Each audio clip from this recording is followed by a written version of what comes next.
Bonjour à tous, donc je fais cette petite vidéo pour vous expliquer brièvement ce que c'est que le franc CFA, puisque depuis ce matin je vois que beaucoup en parlent mais certains ne savent vraiment pas ce que c'est, donc je vais juste éclairer votre lanterne, c'est mon instinct de prof qui refait surface, hein. Voilà, donc oui, il y a une polémique en fait qui se développe de plus en plus en Afrique. Les jeunes sont très révoltés, sont très remontés et donc du coup je vais faire aussi l'actualité. Kémy, un porte-parole en fait contre le franc CFA, a été arrêté et détenu dans une maison d'arrêt de Rebeu, ou c'est pas le nom, hein, Rebeu c'est le nom de la prison. Non. Et ce qui se passe, c'est que les gens ne comprennent pas pourquoi il a brûlé ce billet qui lui a valu en fait cette arrestation. Je vais vous expliquer ce que c'est que le franc CFA. Le franc CFA est une monnaie qui a été instaurée par la France coloniale, donc l'empire colonial français au pays d'Afrique qu'il a colonisé. Donc c'est une monnaie qui est assez vieille. Auparavant, ce franc était appelé le franc des colonies françaises d'Afrique, franc CFA. Aujourd'hui, cette monnaie a pris un autre nom qui prend un autre sens, donc du coup c'est franc de la coopération financière d'Afrique. Je vous explique le concept du franc CFA. Donc, disons que je suis l'Afrique, que j'ai un partenaire en fait commercial qui est les États-Unis, et que là se trouve la France. Donc, je suis l'Afrique. Je vends, disons, une tonne d'or aux États-Unis. Donc, cette tonne d'or me rapporterait, disons, 1 milliard d'euros. Donc, une tonne, 1 milliard d'euros. Je suis l'Afrique, les États-Unis sont là, nous sommes partenaires commerciaux. On fait un échange. La France, elle n'a strictement rien à voir avec ça. On est adulte, on fait ce qu'on veut. Normalement. Je vends ma tonne d'or aux États-Unis qui me reverse 1 milliard d'euros. Sauf que les 1 milliard d'euros, je ne pourrais pas les toucher puisque c'est la France qui a le droit de recevoir tout échange commercial qui est fait entre l'Afrique, les deux zones de franc CFA d'Afrique. Donc la première c'est l'UEMOA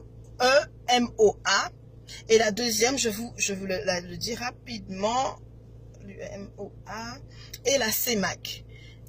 Donc du coup ce sont les deux zones CFA d'Afrique, gérées par deux banques africaines.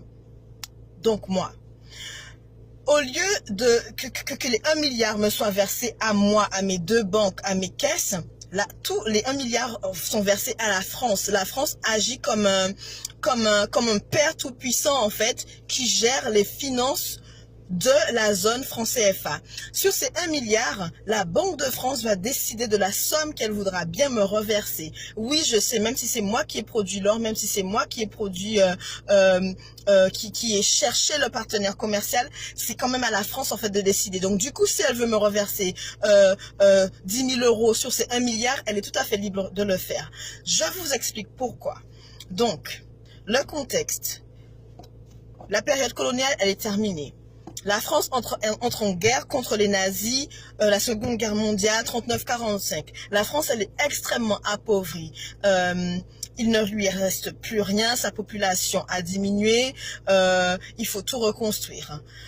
Comme par hasard, les pays d'Afrique décident quoi? Qu'ils veulent être indépendants. Sauf que ce sont les pays d'Afrique qui fournissent toutes les ressources, qu'elles soient minérales ou purement économiques, à la France. Donc du coup, la France, elle a peur. Elle a extrêmement peur, elle a les chocottes.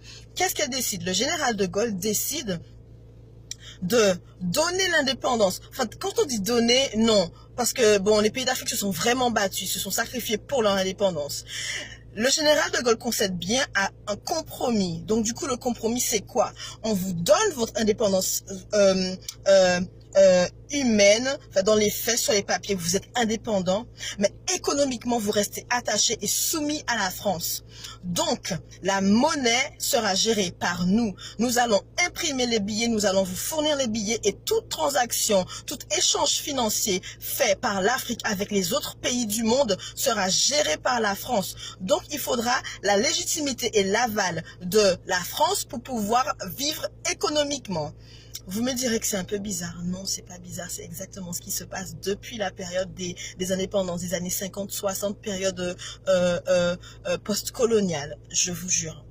Donc, depuis ça, la France, chaque année ponctionne comme ça, la Banque de France ponctionne comme ça à la zone, aux deux zones franc CFA, plusieurs milliards d'euros par année. Cet argent, vous me direz que oui, elle la reverse à l'Afrique petit à petit, etc. Non, non, non, non, non, non, non, les gens, non, ne soyez pas naïfs quand même, bien sûr que non. Il faudrait que la France, elle vive, les Français doivent vivre, l'Europe doit vivre. Et on sait très bien que l'Afrique, c'est la pompe Afrique. N'est-ce pas? Ce qui se passe, c'est que la Banque de France a cette réserve. Et à chaque fois que les deux banques ont besoin d'argent, elles doivent demander à la France, est-ce qu'elles peuvent bien avoir un prêt? Est-ce qu'elles peuvent bien avoir recours à cet argent pour pouvoir, par exemple, construire des écoles, construire des hôpitaux, construire des routes, investir en fait dans des entreprises, booster les startups, aider les jeunes, enfin, etc. Il faut que l'Afrique demande à la France d'avoir accès à cet argent. Parfois la France dit oui, parfois la France elle dit non. Franchement, elle dit clairement non, et quand c'est non, c'est non. Par la suite, vous me direz, mais pourquoi l'argent est là et où part cet argent? En fait, l'argent, il est réinjecté dans les caisses de la sécurité sociale française. L'argent est injecté dans toutes les banques françaises, parce que c'est la Banque de France qui gère. Et les prêts sont faits par qui? Par la Banque de France. D'où vient cet argent? Mais dans l'argent de l'Afrique, dans la réserve, en fait, que crée le franc CFA en France. Donc du coup, c'est plusieurs milliards et des milliards d'euros pendant des années. Vous imaginez combien ça fait et combien ça représente dans le développement de l'Afrique? Combien ça représente dans le développement en fait du peuple africain? Après, on nous dira, oui, mais la France a fait des dons. Mais les petits dons donnés comme ça par la France, c'est quelques centimes par rapport à la somme qu'elle a en réserve, qui appartiennent vraiment à l'Afrique. Comment justifier en fait de ce chantage?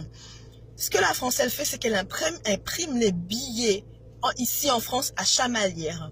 Donc, à chaque fois qu'il y a un stock de billets qui est imprimé, la France facture en fait à l'Afrique cette impression. Vous me direz, mais oui, mais l'encre et le papier, ça coûte pas aussi cher, ça coûte pas des milliards. Effectivement, ça ne coûte pas des milliards. Mais pour justifier de cela, la France dit à l'Afrique, on imprime les billets, donc c'est nous qui décidons combien nous allons vous donner et combien on prendra sur la réserve légalement. Légalement. D'accord? À chaque fois qu'un chef d'État est élu par le peuple et veut sortir ce peuple de ce chantage économique et de cette agressivité coloniale, il est soit tué, soit il y a un coup d'État qui est toujours orchestré par les pays européens. Et on nous dit, ah oui, mais c'est un dictateur. Sauf que le vrai dictateur, il ne dit pas son nom. Le pompier pyromane ne dit pas vraiment son nom. En réalité, il sait exactement qui il est et ce qu'il fait. C'est un système qui est organisé. C'est un système qui est un peu semblable au système qu'on a instauré aux Antilles où ce sont les béquets qui contrôlent tout.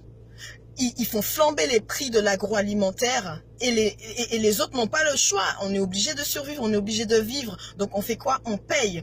On nous fait croire que c'est l'octroi de mer qui justifie en fait ces taxes exorbitantes. En fait, en réalité, ça ne coûte pas si cher de faire venir un produit d'ici à aller là-bas. Non, on aurait pu également se fournir en denrées alimentaires et en pétrole, soit au Venezuela ou dans toute l'Amérique du Nord et du Sud. Mais on ne nous le permet pas. Comme au temps de la colonisation, durant la période coloniale, où les îles n'avaient pas le droit de commercer entre elles, où les esclaves n'avaient pas le droit non plus d'avoir des rapports avec des esclaves d'autres îles, puisque sinon ça créait une sorte de solidarité et l'unité, ce qui mettrait en péril le pouvoir colonial. C'est ce qui se passe toujours en Afrique. Voilà pourquoi Kémy est aussi révolté, voilà pourquoi la jeunesse africaine, elle est aussi révoltée. Leur argent est pillé. En plus de piller l'uranium, le pétrole, l'or, le diamant, le nickel, le cuivre, le fer, le bois, enfin toutes les ressources minérales de la terre-mer, il pille également l'économie des pays. Donc du coup, la France fait un chantage en fait. Elle prend à la gorge comme ça les pays de la zone franc CFA et elle dit de toute façon vous n'avez pas le choix. Vous avez signé durant l'indépendance, donc du coup vous n'avez pas le choix. Entre nous, la France elle produit quoi? La France elle produit des raisins, les pêches, les pommes, le fromage et le blé. C'est tout. Pourquoi la France est-elle aussi puissante alors économiquement? Sans l'Afrique, la France ne serait pas ce qu'elle est. Et tous les présidents l'ont dit. Jacques Chirac l'a dit. Quand Sarkozy dit dans son discours que l'Afrique n'est jamais rentrée dans l'histoire de l'humanité, Sarkozy oublie de dire que, en fait, l'Afrique ne peut pas entrer dans l'histoire parce qu'en fait, l'Afrique est l'histoire. L'Afrique est à la source de toute vie. L'Afrique, elle continue, elle est la mer qui continue à nourrir tous les pays. Tous les pays du monde, regardez la néocolonisation qui se passe maintenant en Afrique avec la Chine. La Chine, elle s'y met. Les Chinois ont compris que sans l'Afrique, ils ne pourront pas monter pour pouvoir détruire les États-Unis. Donc du coup, ils sont en train d'envahir l'Afrique. Ils sont en train de piller l'Afrique par des prêts, par des systèmes de construction de bâtiments de route, etc. Mais que l'Afrique ne pourra pas rembourser. Le franc CFA, c'est le chantage qui permet à tous ces pays de venir violer encore l'Afrique. Allez vous renseigner sur Internet pour savoir combien vaut un franc CFA en euros. Des centimes. Des centimes. Lorsque les jeunes, là, ils veulent créer une entreprise, bâtir une maison, créer quelque chose, mais ils doivent venir avec des sacs d'argent. Ils viennent avec des sacs de billets parce qu'en fait, le billet n'a pas de valeur. Votre billet de 500 € là, vous ne savez même pas combien ça représente là-bas. Alors qu'en réalité, toutes les ressources sont faites là-bas. Quand on dit que les Noirs sont pauvres, les Noirs ne font rien, ils sont fainéants. C'est pas vrai. C'est qu'il y a un système de white supremacy, comme je dis en anglais, qui est instauré pour pouvoir continuer à utiliser un peuple, le soumettre, le détruire et s'enrichir sur ce dos de ce peuple. C'est un système qui est instauré. Quand je vois qu'on incarcère Kémy parce qu'il a brûlé ce billet, là, je crois qu'on a vraiment... on a dépassé les limites. Là, c'est la petite goutte d'eau qui fait déborder le vase. Sauf que, on peut, comme on dit en anglais, you can kill a revolutionary, but you cannot kill the revolution. On peut tuer un révolutionnaire, mais on ne pourra jamais tuer la révolution. Parce que des révolutionnaires, il y en a dans chaque génération. On est là. On est là, on peut pas faire autrement que de parler de ce qui se passe. Partout où je vais aux États-Unis, je vois la même galère, je vois la même misère dans les yeux de mes frères et de mes sœurs. Au Venezuela, au Brésil, en Afrique, aux Antilles, partout où on va, aux États-Unis, partout où on va, au Canada, c'est toujours la même chose. C'est toujours la même chose. Après, quand on en parle, on nous dit, oui, mais tu es raciste en fait. Oui, mais tu es raciste, tu es raciste contre les Blancs. Écoutez-moi, le racisme anti-blanc n'existe pas. Puisque c'est quoi la définition du racisme? Le racisme, c'est un système d'oppression qui est créé pour pouvoir bénéficier à un peuple au détriment d'un autre, sous prétexte de sa couleur de peau. C'est ça le racisme. Et le seul peuple qui souffre de ce système est le peuple noir. Donc un noir ne peut fondamentalement pas être raciste. Donc arrêtez de dire que les gens sont racistes quand ils parlent de ça. Ça n'est pas possible. Vous savez que la France est devenue le deuxième pays le plus puissant quand on parle de territoire maritime. Vous savez ça? Avec toutes moi je les appelle les colonies, on est encore des colonies, la Guadeloupe, la Martinique, la Guyane, Mayotte, Saint-Pierre-et-Miquelon, la Réunion, enfin la Polynésie française, on demeure une colonie, puisque chaque navire marchand, chaque navire, enfin bateau touristique, paquebot, chaque sous-marin de guerre, chaque pays qui passe sur le territoire maritime de la France reverse une taxe à l'État français. Donc la France continue à s'enrichir sur notre dos. La France, elle continue à s'enrichir sur le dos des nègres. Peu importe que ce soit des nègres d'Afrique ou des nègres de la diaspora, elle continue à s'enrichir. Donc, Le pompier pyromane ne dit pas vraiment son nom, il ne dit pas qui il est, mais il est là, et si on continue à faire les bisounours, si on continue à dire, oh mon Dieu, mais Kémy, il est trop révolutionnaire, il exagère, il est trop agressif. Écoutez, nos enfants, si on ne fait pas ce qu'il faut faire, si on ne leur donne pas la conscience, là, révolutionnaires et réactionnaires, ils seront des nègres faibles, ils seront des mendiants. On continue à nous faire croire dans le monde que le nègre est le mendiant de l'humanité. Ça, c'est pas vrai. On a inventé les sciences, on a inventé la politique, on a inventé la société, on a inventé la hiérarchie, on a inventé l'astronomie, on a inventé les mathématiques, on a inventé l'écriture, on a inventé même la lumière. Et tout le monde le sait. La Grèce antique s'est inspirée de l'Égypte pour pouvoir créer tout ce qu'elle a créé, tous leurs fameux philosophes, tous les Socrates et compagnie. Ils ont été où prendre ces écrits? Ils ont été en Égypte les prendre. Quand ils pillent les tombes, quand ils pillent en fait tout ce qui appartient à l'Afrique, ce n'est pas pour piller et les brûler, non, c'est pour piller et répliquer.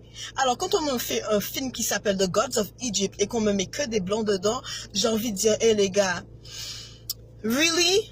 Really? Do you really think that this shit is gonna get to my mind? Like, no, hell no. Qui d'autre qu'un noir pourrait résister à la chaleur qu'il fait en Afrique et en Égypte? Qui? Certainement pas les gods of Egypt white anyways. Donc, à un moment donné, il faut qu'on se réveille. Il faut qu'on se réveille. Lorsque vous ne savez pas, renseignez-vous. Il y a YouTube. Il y a toutes sortes de blogs en ligne. J'ai écrit un livre, Cœur hors café noir, qui parle de tout ça. C'est pas pour faire la guerre ou parler de choses qui fâchent. Non, c'est pour qu'on soit conscient qu'on est dans une sorte de guerre et qu'on n'a pas le choix. C'est pas qu'on nous laisse le choix, on nous laisse pas le choix. J'ai autre chose de faire de ma vie, d'avoir par exemple faire cette vidéo. Mais je me dis que mon peuple en a besoin parce qu'il a soif de connaissances mais qu'il sait pas, et que les médias ne nous diront jamais, jamais, jamais la vérité. Jamais ne nous diront la vérité. Pourquoi est-ce que Kémy a brûlé ce billet? Parce que ce billet symbolise la servitude de son peuple. Ce billet, c'est ce qui symbolise le malheur en fait du peuple africain de la zone CFA. Ça représente encore les vestiges de la colonisation qui nous tiennent en fait dans les chaînes. Parce qu'ils sont enchaînés, mes frères et sœurs. Ils sont tous enchaînés là-bas. La jeunesse, elle veut faire quelque chose de sa vie. Elle veut arrêter d'avoir à traverser la Méditerranée, à se tuer, se noyer dans la Méditerranée pour venir ici chercher un CDI au SMIC. Ça fait pas de sens pour elle parce que là-bas, elle est au soleil. Ici, elle doit affronter l'hiver, elle doit affronter le racisme, la discrimination. Les enfants sont maltraités, ils sont tabassés à l'école. On les traite de sales nègres. Non, c'est pas une vie. Et pourtant, pourquoi est-ce qu'on vient ici? C'est parce qu'on n'a pas le choix. On n'a pas le choix. On ne nous laisse pas le choix de pouvoir décider pour nous-mêmes. À chaque fois qu'il y a un chef d'État qui vient pour pouvoir libérer son peuple, on le tue. Ou sinon, il y a un coup d'État et on dit « Ah oui, non, mais c'est un dictateur ». Mais on ne nous dit pas qu'en fait, lui, il avait repéré que les campagnes de vaccination, c'était simplement pour inoculer l'Ebola, le sida, le Zika, toutes ces choses-là au peuple pour pouvoir contrôler notre fertilité. Parce que c'est vrai que nous, les Noirs, notre richesse, c'est faire des enfants. Comme il dit Emmanuel Macron, la femme noire, le problème de l'Afrique, c'est faire des enfants. C'est pas vrai. C'est ça qui nous sauve, justement. Parce qu'à chaque fois qu'une génération meurt, mais la génération qui vient après, mais elle est encore plus fertile. Donc, du coup, ça les emmerde. Ils n'arrivent pas à piller comme ils voudraient piller parce qu'il y a trop de monde. On est trop nombreux. Donc, la polémique qu'il y a aujourd'hui autour du franc CFA et autour de Kémy Séba et tout ce qui se passe en Afrique, il faut correctement vous renseigner. Ça ne tombe pas du ciel, c'est pas quelque chose qui vient, qui est né aujourd'hui, non. C'est quelque chose qui est là. Et si on lutte, c'est parce qu'il y a raison, il y a une raison de lutter. La génération qui vient après nous, elle a besoin qu'on lui laisse des écrits, qu'on lui dise comment faire. Elle a besoin d'être éduquée intellectuellement et également financièrement. Elle a besoin d'être libre dans sa tête. Elle a besoin de s'affranchir en fait des stéréotypes, des clichés en fait que créent les médias. Non, les Africains sont pas des fainéants. Non, ils se tuent pas à la hache. Non, c'est pas des singes qui grimpent dans les arbres ou qui vivent dans la jungle. Non, c'est pas vrai. C'est pas vrai. Les Africains, nous les Noirs, on a bâti l'humanité. La femme noire a donné naissance à l'humanité et l'homme noir a construit l'humanité de ses propres mains. De ses propres mains. De sa propre force. Donc on arrête d'être les mendiants de l'humanité. On n'a jamais été des mendiants de l'humanité. Arrêtons de croire ce qu'on veut nous faire croire. Et si à chaque fois qu'on se lève et qu'on en parle, il y a cette répression, c'est que quelque part on dit la vérité. On dit la vérité. On dit la vérité. Comme dit Youssoufa, peut-être que le messager, il n'est pas bon, mais le message, il est véridique. Donc ne regardez pas le messager et regardez le message. Parce que c'est même la Bible, elle dit que c'est la vérité qui vous affranchira. Et que manque de connaissances, un peuple périt. Et c'est vrai, notre peuple il est en train de périr parce qu'il est en train de prendre les connaissances qu'on veut lui donner, en train de boire toutes les merdes qu'on lui verse dans le cerveau, et il ne cherche pas à savoir qui il est en réalité. La femme noire, c'est une reine, c'est une impératrice. L'homme noir, c'est un roi, c'est un empereur. L'enfant noir, c'est l'espoir, c'est l'avenir en fait de l'humanité. D'accord?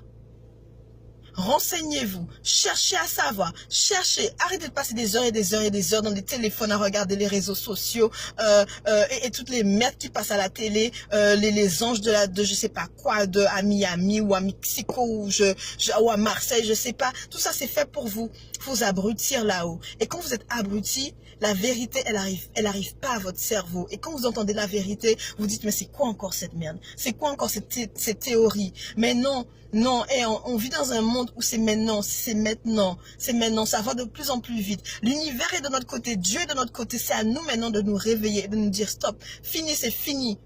D'accord? Arrivé ici, je vois des Africains qui galèrent, mes frères galèrent pour un visa, alors que quand les Français, ils vont en Afrique, ils n'ont pas besoin de visa. Ils vont construire des maisons, ils approprient les meilleures terres, comme ils font en Guadeloupe, comme ils font en Martinique ou en Guyane, ils s'approprient les meilleurs endroits. Et en plus, on devient persona non grata sur nos propres terres. Par contre, quand on vient ici, c'est affronter le racisme, affronter les clichés, affronter les préjugés, avoir à justifier tout le temps. Oui, je suis noire, mais je ne suis pas là, je suis pas une pute ou je suis pas là pour les papiers. Laissez-moi tranquille. Hein? Les frères africains, la même galère. La même galère pour un visa, il faut avoir 10 000 € sur son compte pour pouvoir justifier de visa étudiant. C'est quoi cette galère? C'est quoi cette merde? Alors qu'ici, Marion Maréchal Le Pen, celle qui ne voulait pas voir les Noirs en France, elle se trouve où? Elle se trouve au Gabon, au soleil. Au soleil. Mais elle disait qu'elle ne voulait pas voir les Noirs. Vous ne voyez pas que ça, c'est juste une stratégie. C'est une stratégie. À chaque fois qu'on s'aime, à chaque fois qu'on commence à parler pour nous-mêmes, à se réunir, soit on sabote nos entreprises, soit on essaie de faire croire aux autres qu'on est des racistes, que être pro-noir, ça ne veut pas dire être anti-blanc. Simplement, ça veut dire qu'on connaît la réalité, qu'on connaît la vérité et qu'on est pour nous, pour construire notre propre communauté, pour bâtir un avenir meilleur pour nos enfants.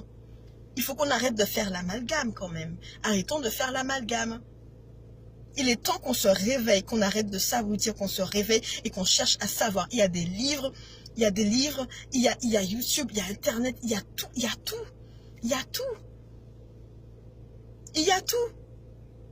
Alors, lorsque je vois des discours de pseudo-intellectuels qui parlent sur Internet, qui jugent, là, ça me fait rire. Aujourd'hui, j'ai pas cessé de rire, franchement. J'ai pas cessé de rire. Et je me suis sentie obligée de faire cette vidéo parce qu'il faut absolument que mon peuple sache que,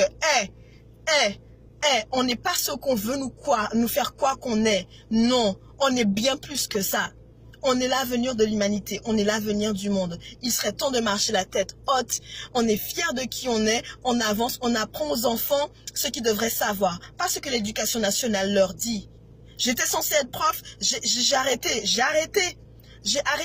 Parce que ce qu'on reverse dans le cerveau des enfants là, c'est de la merde. C'est de la merde en bouillie. C'est de la merde, il est temps d'éduquer nos enfants. Il est temps de les éduquer, il est temps qu'on puisse se réveiller. Mais si nous-mêmes, on n'est pas éduqués, qu'est-ce qu'on va transmettre aux enfants? Rien du tout. Rien du tout. Il est temps qu'on se réveille. Il en est vraiment temps. Enfin, j'étais partie pour faire une vidéo de 2 minutes, ça fait 23 minutes exactement, donc je vais vous laisser. N'hésitez pas à me laisser un DM sur mon Instagram, dans mon Instagram, ou un MP dans Facebook, m'envoyer un mail ou m'appeler ou m'envoyer un texto, enfin peu importe, pour me faire savoir ce que vous en pensez. Moi, c'est mon avis, c'est mon opinion. Après, c'est mon opinion, hein, c'est comme l'individu, c'est unique. Hein, donc c'est mon opinion à moi, laissez-moi savoir ce que vous en pensez, s'il y a des choses que j'ai oubliées ou quoi que ce soit, vous me dites, c'est un débat et j'adore les débats, franchement j'adore les débats, ça enrichit et n'hésitez surtout pas, je mange pas, je ne suis pas cannibale, donc ne vous inquiétez pas, ok, merci de m'avoir écouté.